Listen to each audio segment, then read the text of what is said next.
शिकारपुर से आपको अपडेट करेंगे। अब्दुल रशीद मेहर की रिपोर्ट के मुताबिक वजीर आजम मियां शहबाज शरीफ की हिदायत पर बैतुल माल पाकिस्तान की मारिफत regional press club Shikarpur 0 point में रोजेदारों के लिए इफ्तार का बंदोबस्त किया गया।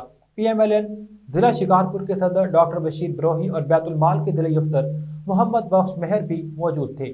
PMLN शिकारपुर के ओहदेदारान मोहम्मद सिद्दीक ब्रोही, रबनशर, Ghulam Ali Brohi, regional press club के सदर जख्मी रशीद मेहर, इम्तियाज मरी, उस्मान भमरू, अब्दुल रज़ाक मेहर, जाहिद संतू और दीगर ने शिरकत की।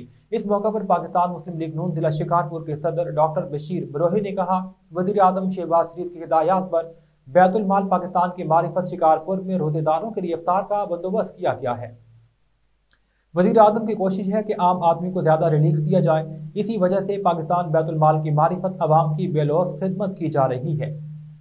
शिकारपुर के बैतुल माल ऑफिसर मोहम्मद बख्श मेहर ने भी कहा कि वज़ीर आज़म की हिदायत पर 27 रमज़ान शरीफ तक रोजेदारों को शिकारपुर के मुख्तलिफ मकामात पर रोज़ा खोलने और इफ्तारी का बंदोबस्त करवाया जाएगा। हम वज़ीर आज़म के शुक्रगुजार हैं जिन्होंने अवाम के लिए इफ्तार का बंदोबस्त किया है।